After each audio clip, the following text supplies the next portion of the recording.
안녕하십니까. BJC 한국방송기자클럽 대선후보 초청토론회 시작하겠습니다. 지난 2일 이재명 민주당 후보에 이어 오늘은 윤석열 국민의힘 후보를 모셨습니다. 토론회는 12시까지 1시간 동안 진행됩니다. 저는 오늘 사회를 맡은 SBS 논설위원 박문신입니다. 오늘 토론회는 방송기자클럽 회원사인 6개 방송사 KBS, MBC, SBS, YTN, MBN, CBS를 통해서 생중계되고 있습니다. 토론회 게스트와 패널을 소개해드리겠습니다. 먼저 게스트인 윤석열 후보입니다. 네, 안녕하세요. 이어서 질문을 해주실 패널 차례대로 소개해드리겠습니다. 제 왼쪽, 화면 오른쪽 순서로 소개해드리겠습니다. 황보선 YTN 해설위원 실장입니다. 안녕하십니까. 이어서 김재용 MBC 정치부장입니다. 네, 안녕하십니까. 그 오른쪽으로 박태서 KBS 해설위원입니다. 안녕하십니까. 이어서 도정혜 CBS 정치부장 나오셨습니다. 안녕하십니까. 마지막으로 정창원 MBN 정치부장입니다. 안녕하십니까. 토론의 첫 순서는 윤석열 후보의 기조 발언입니다. 발언 시간은 1분 30초입니다. 시작해 주시죠. 네. 존경하는 국민 여러분, 이 자리에 계신 방송기자클럽 관계자 여러분, 뜻깊은 자리에 초대해 주셔서 감사드리며 영광스럽게 생각합니다. 연말 연시에 우리가 늘 덕담으로 한 해를 보내고 새해를 맞이해야 되는데 워낙 이 나라 상황이 좋지 않아 마음이 무겁습니다. 무엇보다 정부는 국민의 생명과 안전을 최우선으로 지켜야 됩니다. 지금 코로나 확진자 수가 60만 명이 넘고 사망자 수가 5천 명을 넘고 있습니다. 제대로 된 치료도 받지 못한 채 방치되고 있습니다. 또 코로나 못지않게 걱정되는 것이 우리의 먹고 사는 문제입니다. 소득은 늘지 않는데 집값은 폭등하고 세금은 늘어나고 있습니다. 자영업 하시는 분들은 살려달라고 호소하고 있습니다. 청년들은 미래를 찾아달라고 아우성입니다. 바꿔야 됩니다. 사람도 경제도 사지로 내모는 이런 주먹구구식 방역에서 사람과 경제를 살리는 데이터 기반 과학 영역으로 바꿔야 됩니다. 철진한 이념에 기반한 이런 정부 주도, 부채 주도 경제가 아니라 민간 주도, 혁신 주도의 일자리 창출형 경제로 완전히 바꿔야 됩니다. 저는 정부도, 정치도, 정책도 궁극적인 목표는 국민 한 분 한 분에게 행복을 안겨드리는 것이라고 믿습니다. 한 분 한 분의 행복을 높이기 위해 정책을 펼 것입니다. 어느 한 사람도 소홀히 하거나 뒤처지지 않게 하겠습니다. 국민 여러분, 저나 우리 국민의힘이나 부족한 점이 많습니다. 뼈를 깎는 노력으로 국민 여러분의 뜨거운 정권교체 열망을 받들겠습니다. 또 우리 사회에서 가장 정확한 문제의식을 지닌 중견 언론인들의 질문에 부족한 점이 있더라도 솔직하고 정직하게 말씀드리겠습니다. 고맙습니다. 수고하셨습니다. 이어서 주제별 토론에 들어가도록 하겠습니다. 주제별로 패널 한 분에게 배당된 시간은 4분입니다. 4분이기 때문에 이 시간 내에 질문이 소화될 수 있게 속도감 있는 토론이 될 수 있도록 질문도 답변도 또 핵심 위주로 좀 간결하게 부탁드리겠습니다. 답변이 과도하게 길어지게 되면은 제한된 생방송 시간 때문에 사회자가 개입할 수밖에 없다는 점 양해 말씀으로 미리 전해드립니다. 우선 첫 질문 시작하겠습니다. 우선 박태서 해설위원부터 시작해 주실까요? 네, 지지율 관련해서 질문드리겠습니다. 지난달 초에 그 대선 후보 선출된 이후에 컨벤션 효과를 아주 크게 누려오셨죠. 근데 최근 들어서 보면 상대 후보와 접전 양상을 보이고 있고요. 일부 조사를 보면 오차 범위 아니긴 합니다만 이재명 후보한테 밀렸다는 그런 조사 결과도 일부 나오고 있고요. 후보께서는 선수는 전광판을 안 본다라고 말씀하셨습니다만 캠프 선대위에서는 아마 실시간으로 전광판을 보고 있을 거라고 생각이 되는데 최근의 지지율 추이에 대해서 어떻게 평가하고 계시는지. 그래서 뭐 특별한 평가는 없고요.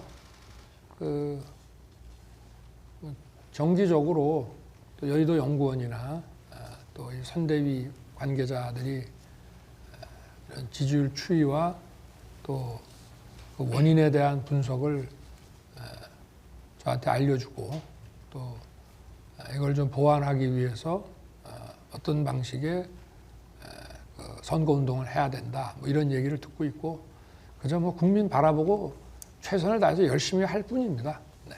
네. 그 토론 이슈가 최근에 지금 세게 불거지고 있죠.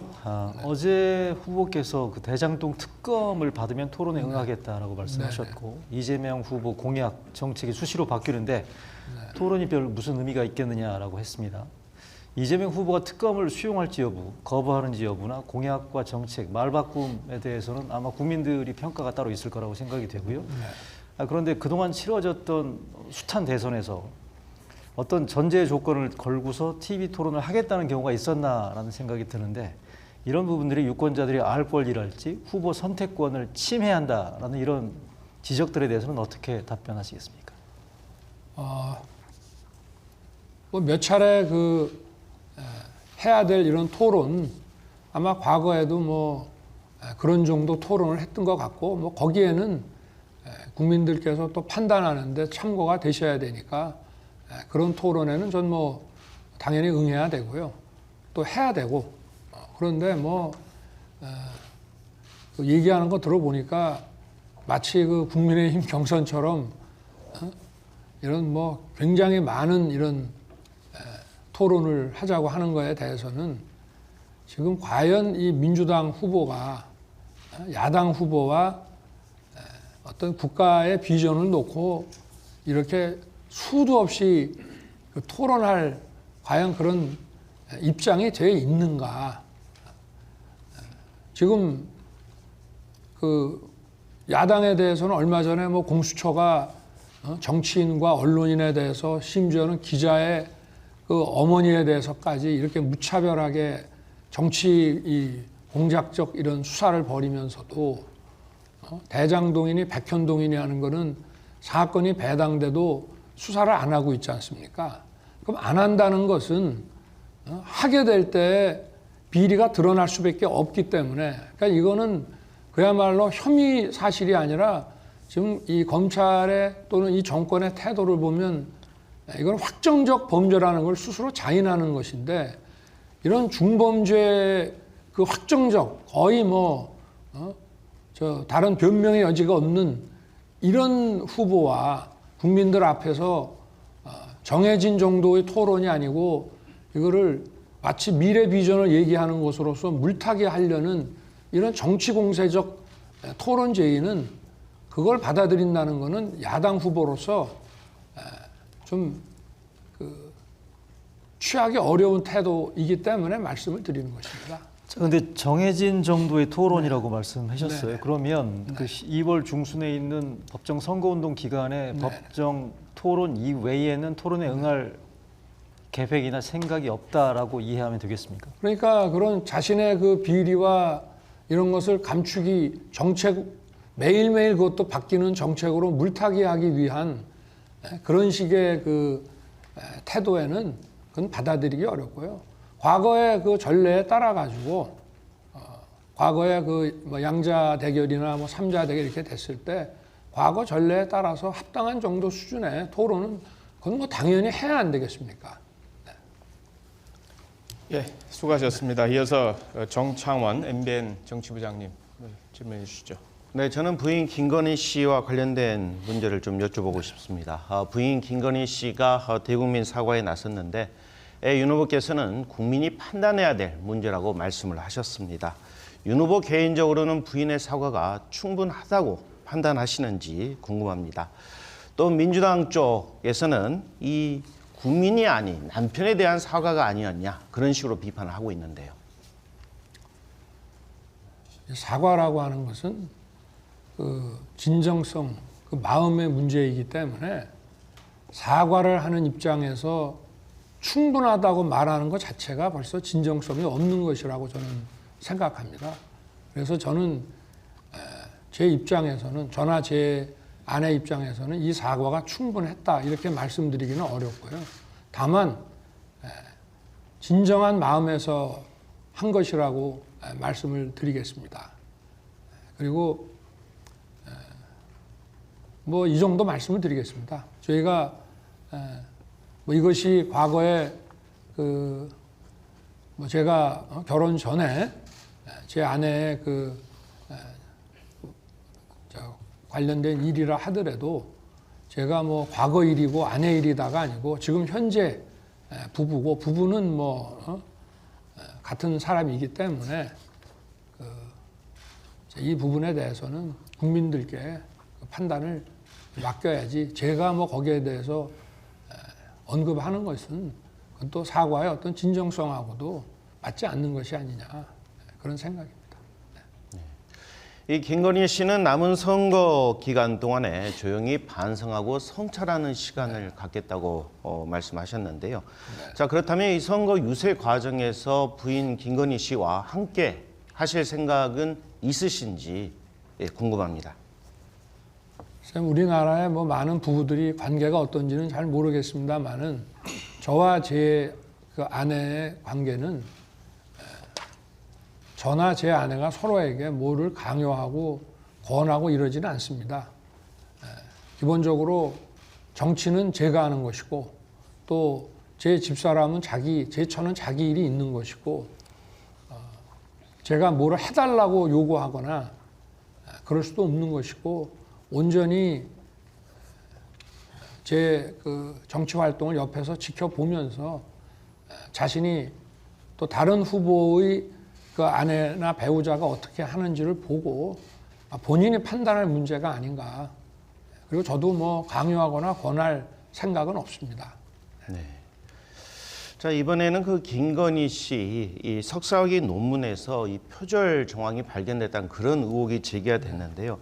사실은 그 남편과 부인 사이에 이런 문제를 가지고 캐 묻기도 상당히 어려운 상황이고 또 당 차원에서도 이를 확인하기가 어렵다라는 그런 이야기도 좀 나오고 있습니다. 혹시 당 차원이나 아니면 외부 검증기관을 통해서 관련된 의혹에 대해서 좀 더 조사하실 때로는 정확히 사실관계를 파악하실 용의는 없는지 궁금합니다. 얼마든지 뭐 외부 검증기관에서 하는 거에 대해서 그걸 뭐 제가 반대할 이유는 없고요.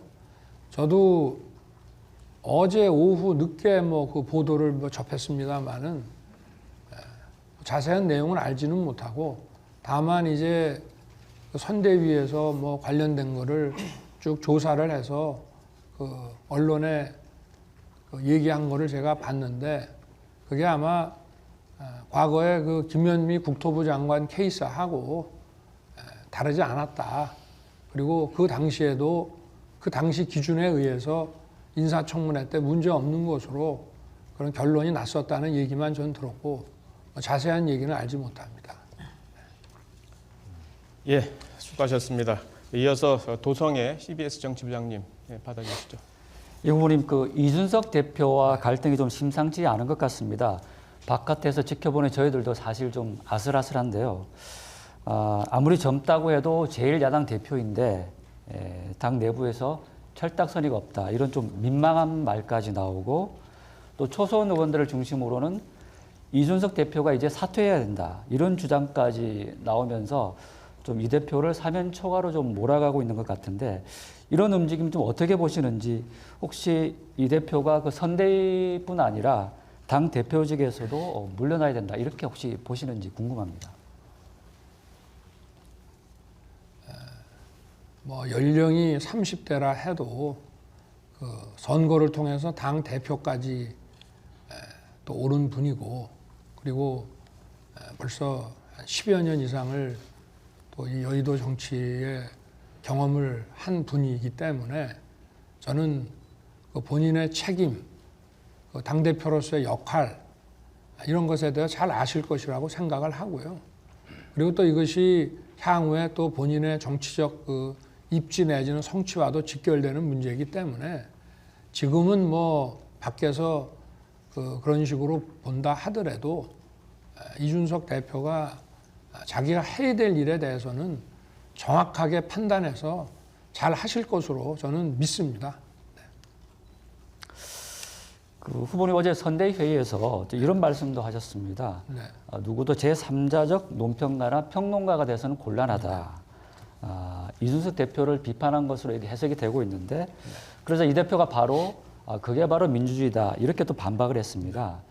이런 상태로는 참 대선 승리가 좀 어렵지 않겠나 이렇게 보는 시각도 있고 홍준표 전 대표도 조금 전에 이 대표를 계속 핍박을 하면 대선 승리는 물 건너간다 이렇게 좀 말씀하셨습니다. 이 상황 어떻게 봐야 될까요? 제가 방금 전에 뭐 드린 말씀하고 대동소이한데 저는 그런 뭐 제가 어제 이 논평가적 입장에 서지 말고 문제를 해결하는 그런 우리 입장이 다 되자고 하는 것은 어떤 특정인을 거명한 것이 아니고 우리 당의 많은 그 정치인들이 언론에 많이 나가십니다. 방송에도 나가시고 하는데 이게 선거가 얼마 남지 않았으니까 우리가 내부적으로 비공개로 해야 될 그렇게 하면서 서로 쓴소리하고 건의해야 될 얘기와 또 공개적으로 할 얘기를 좀 명확하게 좀 가려줬으면 하는 제 바람을 말씀드린 것이고요. 그리고 뭐 아까도 말씀드린 대로 그 이준석 대표는 제가 경험한 바로는 참 대단한 능력을 가진 분이기 때문에 자기가 해야 될 역할 잘 하실 것이라고 저는 믿습니다. 네. 끝으로 그 윤핵관 이른바 윤핵관 문제 좀 여쭤보겠는데 이준석 대표가 이제 윤핵관들이 선거를 어렵게 만들고 있다 이렇게 얘기를 하면서 좀 갈등이 좀 깊어지기 시작했는데 혹시 윤핵관으로 좀 지목된 인사들에게 좀 자제를 요청한 적이 있으신지 좀 궁금합니다. 제가 윤핵관을 지목을 해달라고 그랬거든요. 그리고 윤핵관이 무슨 문제를 일으켰는지 그 윤핵관이 누구인지를 지목해주면 그게 합당한 지적이면은 정리를 하겠다고 했는데 그 뭐 윤핵관을 어떤 한 분은 지목을 했는데 그분은 이미 벌써 제 곁을 떠난 지가 한참 된 분이고 그 나머지는 뭐 지목을 안 하고 지목을 안 한다는 것은 어느 누구의 그 문제점에 대해서 공개적으로 거론하기 어렵다는 얘기인데 제 개인의 입장에서 말씀을 드리면 윤핵관은 없습니다. 그리고 모르겠습니다. 대통령으로서 국정을 운영하고 정치를 할 때는 비선이네 뭐 문고리네 가지고 할 수 있지만 선거운동은 절대 그렇게 못한다고 저는 생각합니다. 비선 가지고 선거운동 한다는 거는 우리 정부 수립 이래 본 적이 없습니다. 그리고 또 핵심 관계자라고 하면은 다 정치인들인데 우리가 보통 관료사회에서 뭐 또는 기업에서 어떤 입장이 좀 새 나올 때 대변인 이외의 사람을 지칭할 때는 좀 고위층은 핵심 관계자, 그렇지 않은 경우는 관계자 이렇게 하지만 각자 자기의 이름을 내걸고 활동을 하는 사람들이 얘기를 할 때는 이름이 딱딱 특정이 돼야 되는 것이고 정치권에서의 관계자라고 하는 것은 그거는 어떻게 보면 그 부정확한 그 카더라 얘기이지 그 정치권에서 무슨 관계자 운운이라고 하는 거는 절대 그 신뢰할 수 있는 그런 보도는 저는 아니라고 봅니다. 그리고 또 만약에 핵관이라고 한다면은 우리가 선거를 이기기 위해서 우리 선대위 모든 사람들이 이 핵관이 돼야 되지 않겠나 저는 그렇게 생각합니다. 예, 알겠습니다. 자, 수고하셨고요. 이어서 김재용 MBC 정치부장님 받아주시죠. 정치 관련 말씀을 여쭤보겠습니다. 그 새시대 준비위원회를 둘러싼 그 해석이 상당히 여러 가지로 많이 나오는 것 같습니다. 그러니까 우선 후보 직속이기도 하고요. 정치 개편 그 경험이 아주 많아서 창당 전문가로도 불리는 그 김한길 위원장이 이끌고 있고 그리고 참여하는 인사들을 보면 그 신재씨 대표 같은 아주 다양한 성향의 인사들이 참여하고 있기 때문에 더 눈에 띄는 것 같습니다. 선거용 조직이기도 물론 하지만 향후 정계 개편의 출발점 그러니까 씨앗이 될 수도 있는 건지 이런 걸 염두에도 두고 계신지 듣고 싶습니다. 뭐 전혀 아니고요. 제가 사실은 우리 김종인 그 박사님이나 또 김병준 그 교수님이나 이분들보다 김한길 대표는 먼저 알았습니다. 제가 2013년에 국정원 사건을 수사할 때 국정감사장이나 또 어디 상가집에서나 이렇게 만나면 격려를 많이 해주셨고, 또 2014년 재보궐선거 때도 출마를 권유하셨고 해서 제가 개인적으로 그냥 알고 있는 분인데, 제가 정치를 시작하면서 7월 초부터 우리 김종인 박사님과 또 김병준 교수님과 김한길 대표님을 세 분을 계속 만나고 조언도 구하고 이렇게 해왔습니다. 물론 김종인 그 위원장님을 제일 자주 뵙지만, 저는 그 당시에는 이런 생각을 전혀 못했고, 김한길 대표님은 어떤 그 우리 한국 정치의 어떤 흐름, 또 과거의 여러 가지 일들에 대해서 저한테 좋은 그 이런 그 뭐랄까 어떤 역사 뭐 이런 거에 대해서 많이 말씀을 해주셨고, 이분이 작가에서 출발하신 분이라 굉장히 그 문화적인 이런 감각이 있는 분이었기 때문에, 저는 이제 이번에도 그 세준위라고 해서 우리 김한길 대표님을 이제 후보 직속 위원회 위원장을 이제 맡아달라고 이제 위임을 했는데, 그런 이제 아무래도 정권 교체를 위해서 국민의힘에 들어오기는 좀 꺼려지지만, 정권 교체는 동참하겠다고 하는 분들을 그 담는 그릇이 있어야 되는데, 그걸로서는 우리 김한길 대표님이 좀 적임자가 아닌가. 그것도 사실은 그 위원회의 그 어떤 규모나 성격이나 이런 부분에 대해서도 그야말로 최근에, 그러니까 제가 그 11월 5일 우리 당의 후보, 공식 후보가 되고 난 이후에 이제 어떻게 보면 굉장히 짧은 시간 내에 그 어떤 역할과 이런 것들이 결정이 된 것이고, 그런 뭐 향후 어떤 정치 구도 이런 것과는 전혀 관계가 없습니다. 그리고 지금도 물론 뭐 독자적으로도 일을 하시지만 정책이라든가 이런 것도 우리 국민의힘 선대위를 지원한다는 차원에서 예를 들면 공약도 공약 지원본부라고 만드셨고요.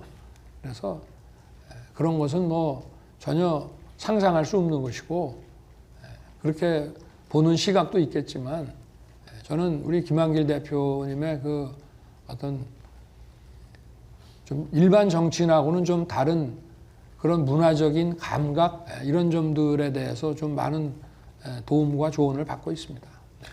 연장된 질문을 좀 드리겠는데요.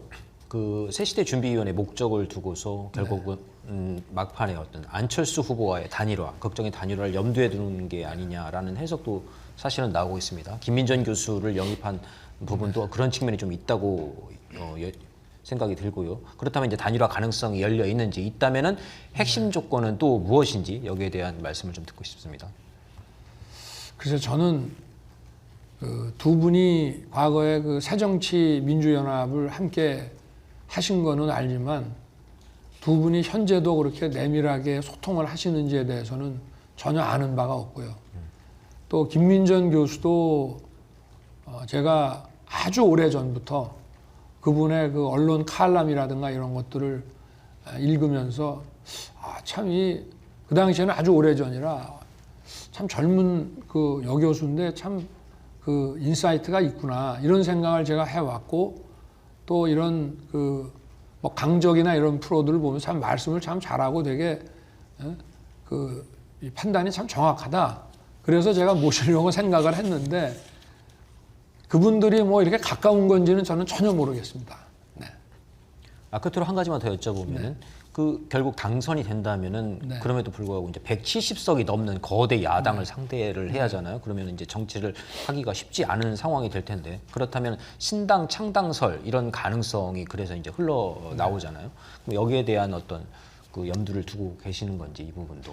뭐 여의도라고 하는 데가 기본적으로 뭐 경제와 정치의 이제 금융과 정치의 중심으로 여러 가지 그 당사자들이 의식하지 못했던, 기도하지 않았을 뿐 아니라 의식하지도 못했던 얘기들이 많이 나오는 곳이기 때문에 뭐 거기에 대해서 제가 일일이 참 그 관심을 갖지는 못했습니다만은 우리 정치사에서도 여소야대라는 것이 늘 많지 않았습니까?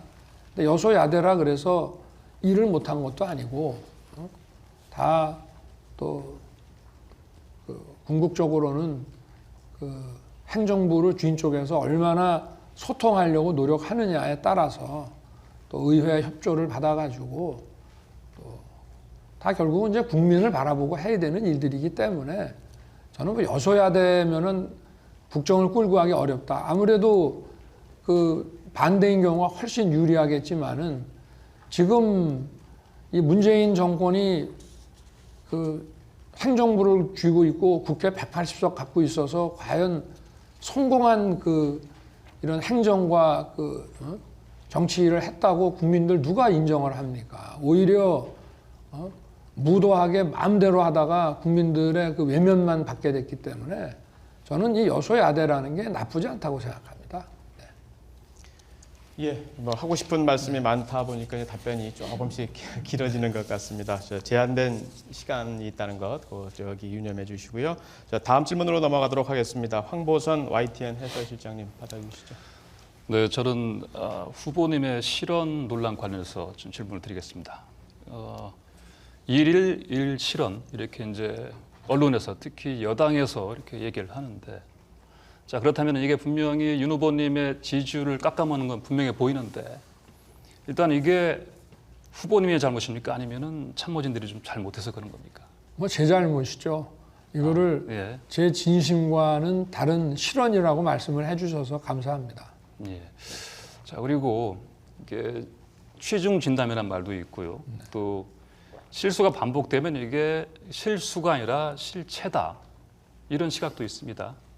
윤 후보님의 반복된 이 실언이 윤 후보님의 실체를 드러내는 거 아니냐, 또 이런 시각도 있는데 어떻게 답하시겠습니까? 뭐 상당수가 저희 그 자유주의, 자유 또는 자유민주주의와 관계되는 얘기들에서 예. 그런 그 비판이 많이 있던 거로 저는 알고 있습니다만은, 저는 그 자유민주주의 가치를 본질로 하는 이 헌법주의자라고 저는 자부하고 있습니다. 제가 검찰에 있을 때도 예. 헌법 정신에 입각해서 형사 법 집행을 해야 된다고 늘 강조를 해왔고, 그리고 이 제가 말하는 소위 자유라는 것은 21세기 자유지 19세기적 그 방임주의의 그 자유를 말하는 것이 아니기 때문에 예. 늘 저는 이거는 승자 독식의 자유가 아니다. 모든 국민이 자유시민으로서 연대해서 다 함께 정말 실질적인 자유를 누려야 한다라고 강조를 해왔기 때문에 이것이 기본적으로 이 복지라든가 이런 것은 자유의 본질 요소로 다 포함되는 것이라고 저는 늘 주장하고 있습니다. 그래서 어떤 관점과 그 철학에 입각해서 저는 말씀을 드렸는데, 뭐 제가 아마 정치 세계라고 하는 것은 뭐 이런 공직 세계나 이런 또 학문의 세계와 달라서 상대방에게 빌미를 주면은 늘 그것이 왜곡되거나 공격을 당할 수 있다는 것을 제가 잘 좀 대처를 못한 게 아니냐. 그래서 국민들의 비판은 또 당연히 수용하고 받아들이면서 제가 또 정치적인 그 책임을 질 거는 져야 되지 않겠나, 그래 생각합니다.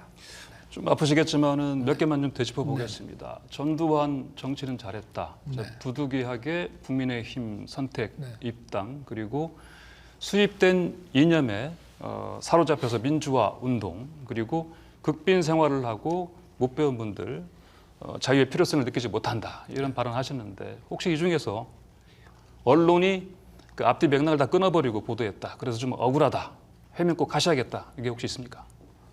다 그런데요. 다 그렇습니다. 제가 수입된 이념으로 민주화 운동에서 민주화 운동을 폄훼한 거는 절대 아니고요. 예. 우리 그 민주주의를 위한 그야말로 우리 헌법 가치를 지키겠다고 하는 그런 민주화 운동을 폄훼한 것이 아니고, 그 민주화 운동의 한 그 어떤 그 가닥으로서 그 주사파라든지 주체 사상 이념이라든가 또는 좀 종속 이론 중에서도 좀 극단적인 이론들을 받아들여서 그 사회 혁명 이론으로서 저는 민주화 운동과 그 소위 말하는 그 혁명 이론이라는 건 좀 다른 차원이라고 봅니다만은 어찌됐든 권위주의 체제를 깨는 데는 서로 목표를 같이 했기 때문에 80년대에는 그것도 민주화 운동의 일환으로서 국민들이 받아들여 줬지만 일단 민주화가 된 이후에는 그런 소위 수입된 이념에 입각한 이런 혁명 그 논리는 맞지 않는다 이렇게 얘기한 것이지 우리 그 80년대 70년대 민주화 운동을 그런 식으로 얘기한 사실 자체가 아예 그건 없습니다. 네. 그리고 전두환 발언에 대해서는 상대 당은 이재명 후보도 어떻게 보면 저보다 더 심한 얘기를 했습니다만은 저는 그분을 이 훌륭한 정치인이다라고 이렇게 포괄해서 평가한 것이 아니고 그 분이 재직하던 중에 있었던 어떤 특정 부분을 우리가 배울 거는 배워야 된다라는 뜻에서 말씀을 드렸는데 그 부분이 아마 민주당 후보가 그런 얘기를 했으면은 괜찮았을 텐데 국민의힘 후보가 그런 얘기를 하니까 그것이 아마 많은 호남인들의 그 트라우마를 건드리지 않았나 해서 그 부분에 대해서는 제가 깊이 사과를 드리는 것입니다. 예, 알겠습니다. 그리고 정치 이슈와 관련해서 이제 제가 좀 여쭤보도록 하겠습니다. 박근혜 전 대통령이 사면됐습니다. 31일 0시에 이제 풀려날 예정인데 앞으로 뭐 상황이 유동적이고 또 변수가 많기는 합니다만은 박근혜 전 대통령을 찾아가서 만날 생각이 있으신지요?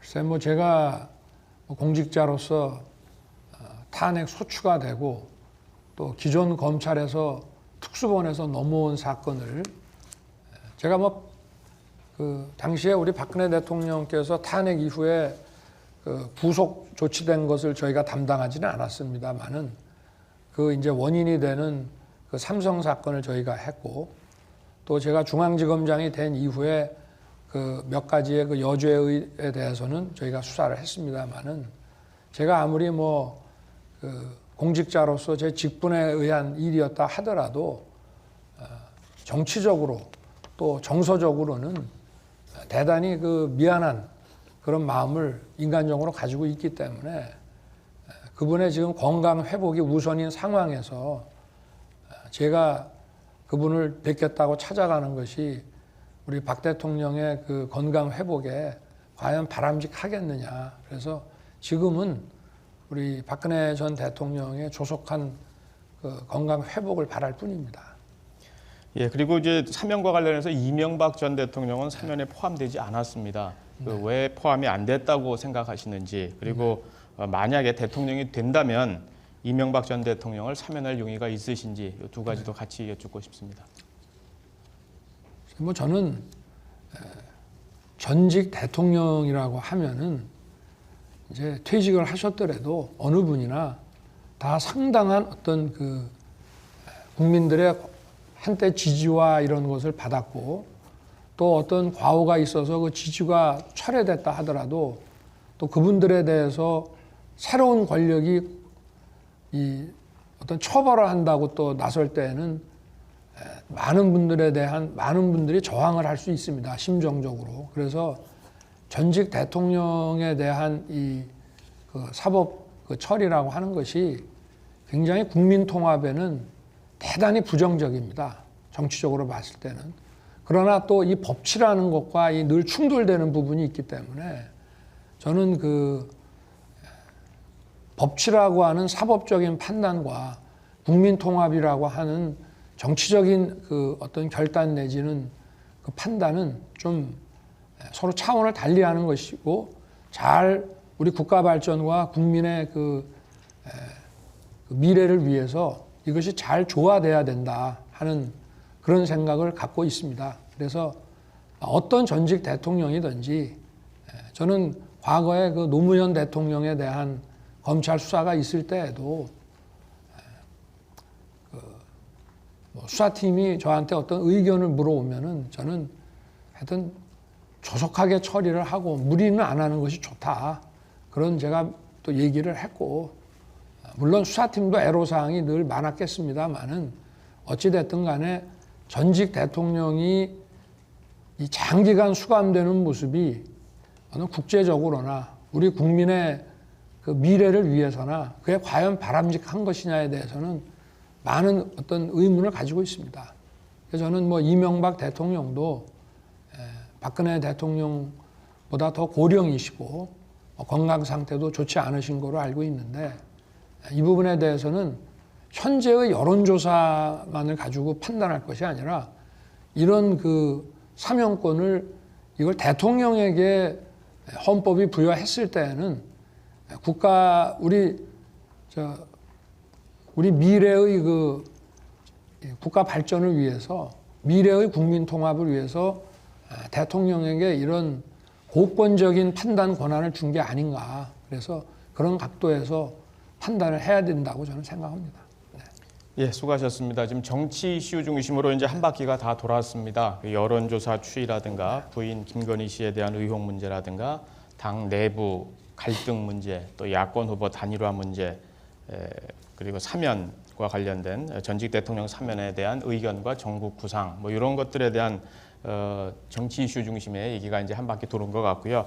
지금부터는 이제 정책 중심으로 화제를 바꿔서 질을 계속 이어가도록 하겠습니다. 지금 예정 시간보다 약 5분 정도 좀 길어지고 있는 상황입니다. 패널 분들도 그리고 게스트께서도 좀 미리 염두에 두시고 좀 핵심 위주로 간결하게 진행해 주셨으면 좋을 것 같습니다.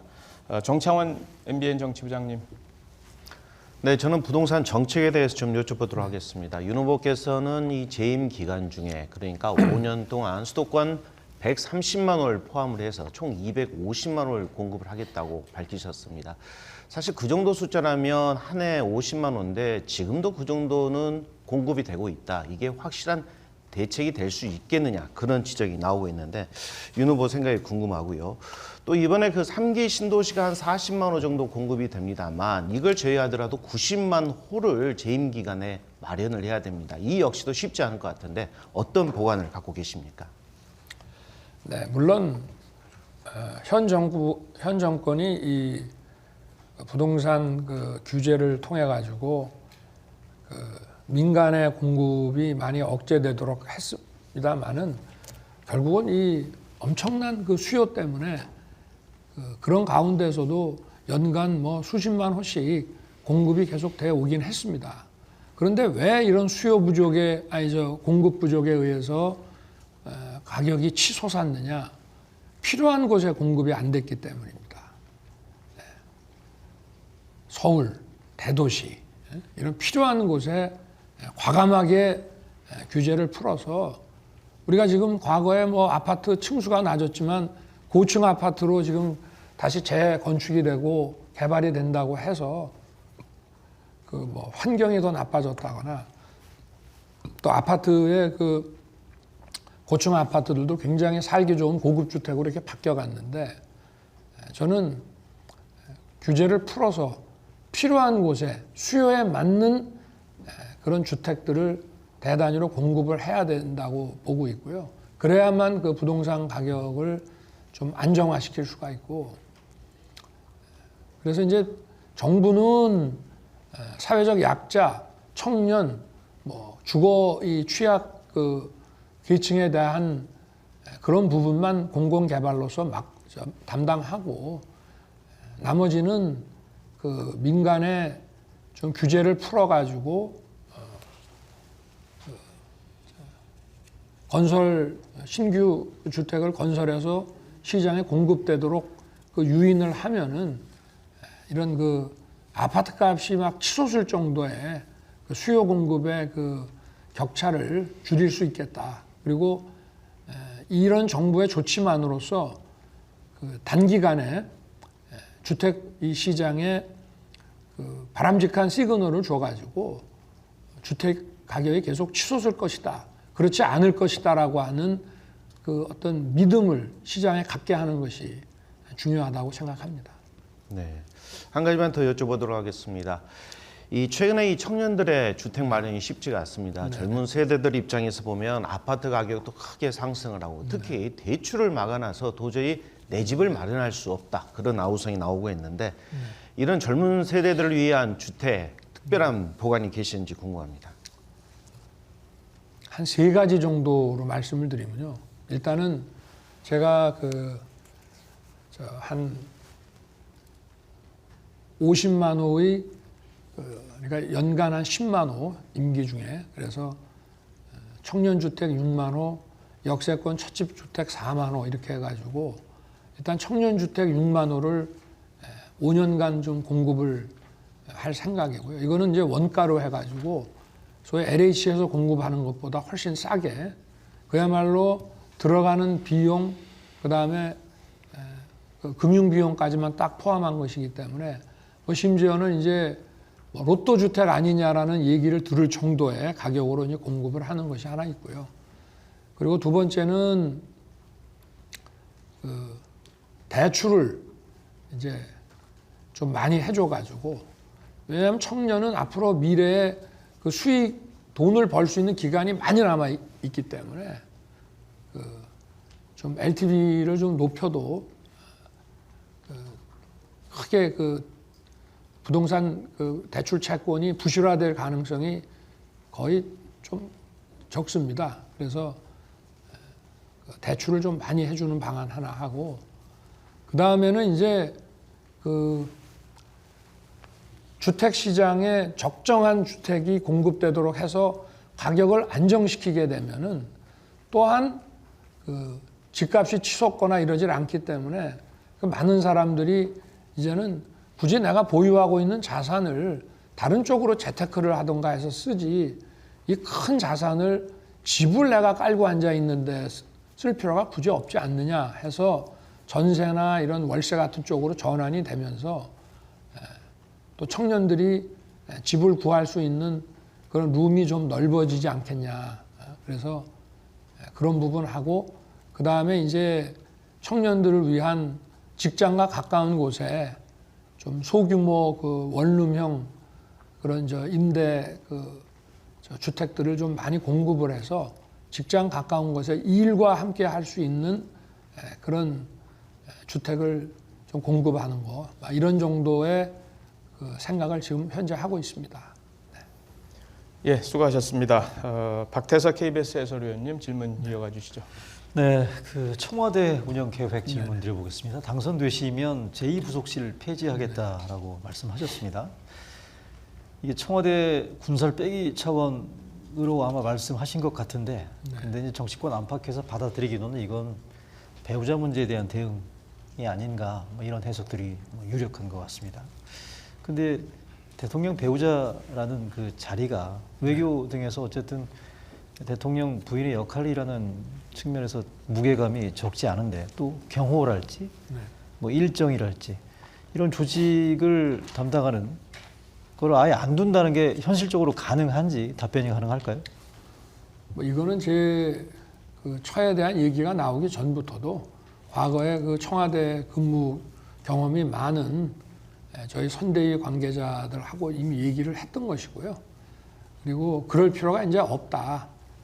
영부인이라는 호칭도 과하고 선진국 지금 제가 민정수석실 폐지부터 시작해서 청와대 개혁을 지난 여름부터 언급을 해왔는데 그 일련의 과정 중에 하나로 보시면 될 것 같습니다. 그리고 과거 저는 근무를 못 해봤습니다만은 청와대에서 고위직으로 근무를 하셨던 분들한테도 제가 들어보니까 비서실의 지원 정도면은 충분하다.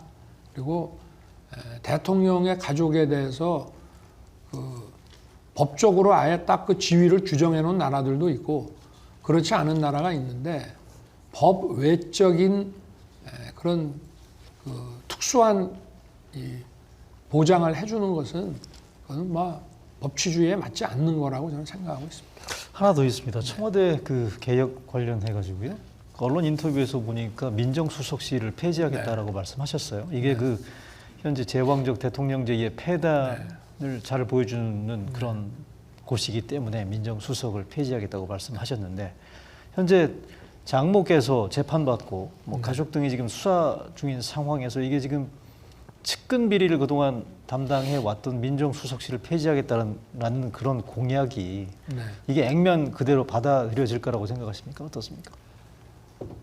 원래 그 박정희 대통령 시절에 60년대 제가 말로써 들었는데 그 당시에 그 이 민정수석이라는 그 제도를 만들 때는 아마 김대중 대통령이 그 당시에 국회의원 시절에 그 대통령의 측근들 소위 5.16 그 동지들의 부정부패상이 심각하다고 하는 연설을 듣고 아마 그 박정희 대통령이 이 측근에 대한 그리고 당시 실세들에 대한 그 통제를 위해서 만든 것으로 알고 있습니다만은 이것이 세월이 흐르면서 변질이 돼가지고 대통령이 수사, 뭐 조세, 뭐 이런 그 세무 당국 이런 소위 말하는 뭐 금감원까지 해가지고 이런 소위 사정 기능을 할 수 있는 기관들을 민정수석을 통해서 장악을 해가지고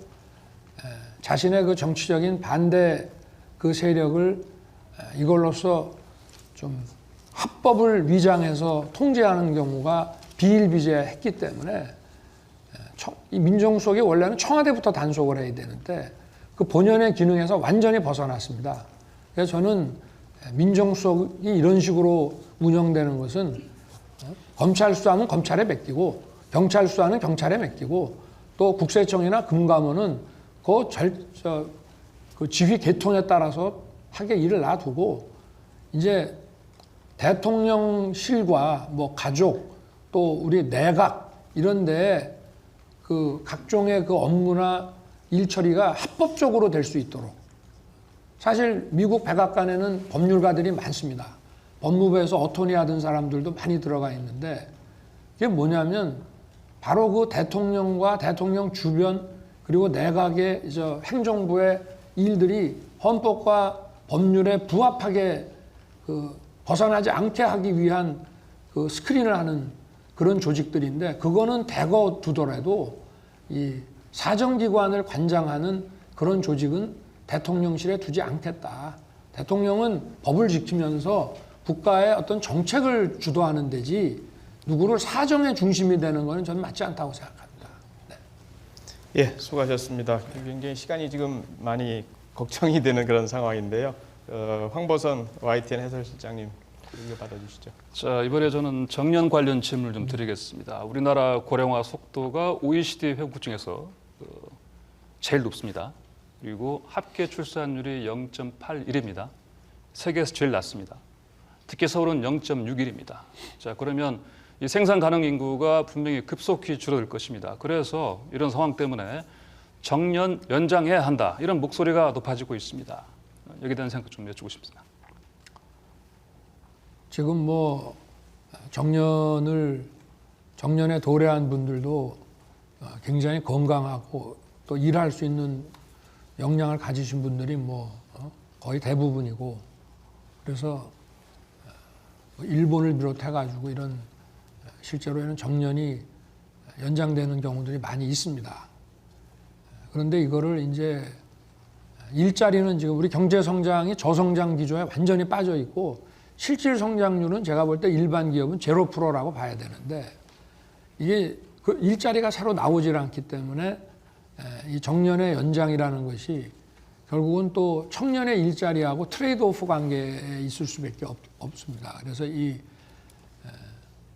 노사 간의 합의로서 그 근무를 더 하는 것을 변론으로 법률로서 정년을 연장하는 문제는 이런 세대 간에 또 이해 상충되는 전체 국민들 간에 이런 좀 의견을 더 들어보고 어떤 대타협을 전제로 해서 이루어져야 되는 문제라고 저는 생각합니다. 예. 하나 더 여쭤보겠습니다. 네. 연금 같은 경우에 국민연금이 지금 20년 후에는 적자를 짓고요. 2056년도에는 고갈된다고 합니다. 연금 개혁 이거 피해갈 수 없는 상황인데 앞으로 어떻게 하시겠습니까? 연금 개혁 역시 지금 우리 국민연금을 더 돈을 많이 걷고 적게 나눠주는 그런 식이 아니면 연금 이제 부실화를 막을 길이 없는데 거기에다가 이제 그 퇴직한 분들의 어떤 경제적 안정을 위한 소위 말하는 이제 이 기초연금 또 퇴직연금 그리고 뭐 공직자라든가 군인이라든가 이렇게 해서 이런 그 특수직역의 이런 연금들을 통합을 할 것이냐 또 도대체 이 소위 보장률을 어떤 식으로 할 것이냐 뭐 이런 문제들을 이것도 결국은 세대 간 이해상충이 굉장히 심하고 또 연금의 어떤 연금을 지금 자기가 소속돼 있느냐에 따라서도 이해관계가 첨예하기 때문에 이 부분도 저는 선거에 무슨 선거 공약이라고 하는 거는 제 임기 중에는 반드시 여기에 대한 문제를 해결하겠습니다라는 것은 공약이 될 수 있지만 그 방안을 내놓기는 어느 정당이나 쉽지 않다고 저는 생각을 하고요. 다만 제가 약속드릴 수 있는 거는 초당적인 연금개혁위원회를 만들고 이렇게 해서 이것도 그냥 방치할 것이 아니라 이슈화를 시켜가지고 국민의 어떤 이 대합의를 이끌어내서 반드시 임기 중에는 연금 재정의 부실화를 막으면서 그 목적을 달성하는데 어떤 최적의 방안을 이제 해야 된다. 지난 정부 5년 동안 이렇게 방치한 것처럼 이렇게 놔둬서는 안 된다 하는 것만은 분명히 말씀드리겠습니다. 예, 수고하셨습니다. 정책과 공약에 관한 토론 계속되고 있습니다. 이어서 도성의 CBS 정치부장님 받아주시죠. 예, 시간이 좀 빠듯한 것 같아서 코로나 피해 보상 문제 짧게 하나 질문 드리겠습니다.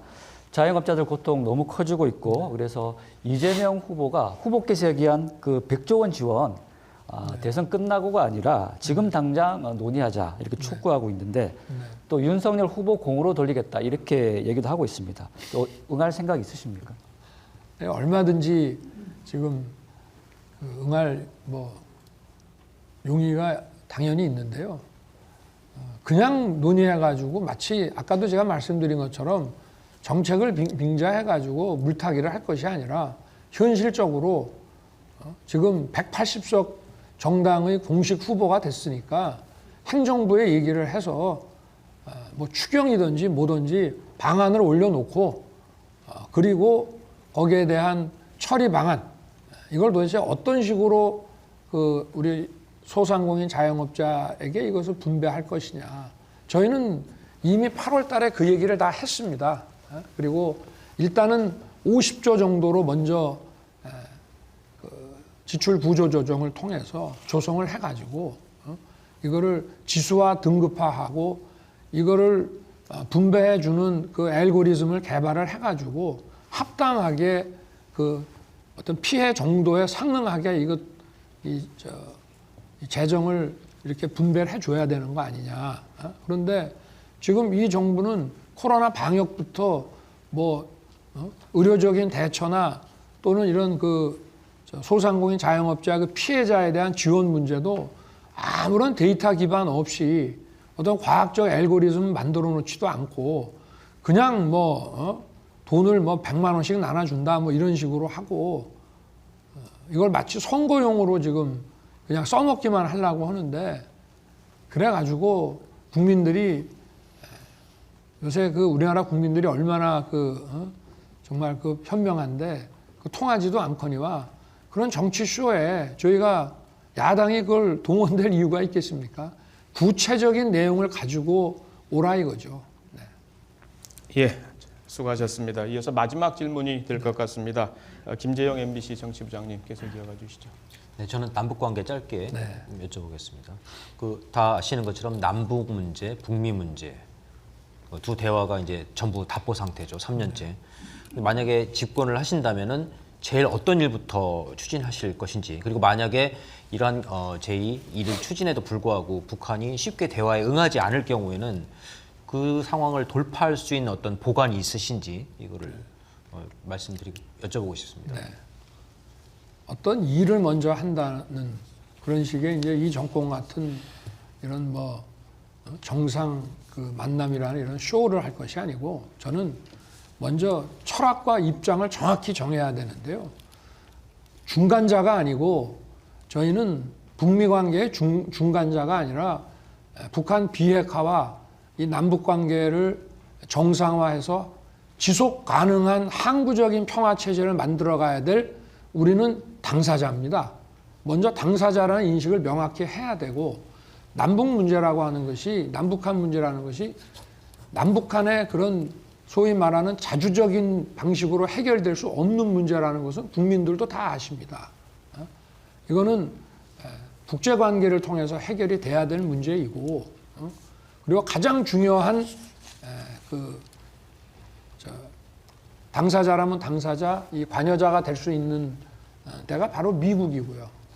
그리고 중국, 일본, 러시아, 그리고 우리나라의 외교가 이렇게 그 대북, 대중 이런 거로 편중될 것이 아니고, 어떤 그 원칙을 가지고, 예측 가능한 원칙을 가지고 국제사회의 다양한 뭐 이런 그 기후변화라든지 이런 다양한 이런 이슈들에 저희들이 정말 원활하게 그 어떤 그 외교적인 활동을 통해서 그런 외교적 자산을 축적을 했을 때 이 남북 관계에도 풀리는 것이지, 그거를 어떤 정치적인 어떤 쇼를 통해서 해결이 절대 안 되는 것입니다. 그리고 이 핵 문제라고 하는 거는 남북의 문제가 아니라 이건 국제적인 문제이기 때문에 먼저 남북한의 문제가 어떤 문제이고 이것을 해결하기 위해서는 어떤 자세를 가져야 되는지에 대한 그 입장부터 명확하게 갖는 것이 기본이라고 저는 생각합니다. 예, 수고하셨습니다. 원래 마지막 질문으로 제가 갖고 있었던 게 이 베이징 올림픽에 대한 외교 보이콧에 대한 의견을 여쭙는 것이었는데 지금 시간 관계상 거기까지 듣기는 조금 어려울 것 같습니다. 마지막으로 토론을 이제 정리하면서 마무리 발언으로 1분가량 시간 드리도록 하겠습니다.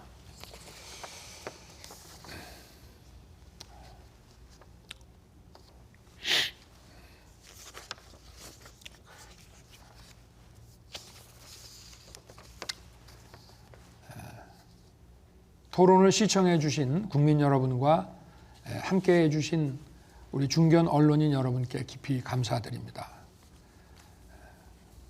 코로나는 여전히 끝이 보이지 않은 채 우리 국민의 삶을 위협하고 있습니다. 무엇보다 우리 사회의 공정과 정의가 실종되고 불신과 갈등의 폭이 깊어졌다는 사실이 너무나 안타깝습니다. 이번 대선은 통상의 대선이 아니라 나라를 바로 세울 기회입니다. 저는 26년간의 이 검사 생활을 통해서 늘 진실과 현장을 중시하는 이 실용주의 정신과 또 공정과 정의를 위해서는 어떠한 힘에도 굴복하지 않는 그런 입장을 늘 견지해 왔습니다. 경제가 다시 활력을 찾는 역동적인 대한민국, 또 국민의 안전을 보호하는 든든한 대한민국, 또 공정과 상식이 바로 서는 정의로운 대한민국으로 국민의 삶이 한층 행복하고 풍성해지는 그런 나라를 만들겠습니다. 제가 걸어온 것과 같이 앞으로도 오직 국민만 바라보고 가겠습니다. 새해 복 많이 받으시고 가정에 늘 건강과 행복이 가득하시기를 빌겠습니다. 감사합니다. 예, 수고 많으셨습니다. 1시간의 짧은 시간이었습니다만은 윤석열 후보의 정책과 이슈에 관한 궁금증이 활발히 논의됐던 자리였다고 생각합니다. 토론에 응해주신 윤석열 후보님 다시 한번 감사드립니다. 패널 여러분들도 수고 많으셨습니다.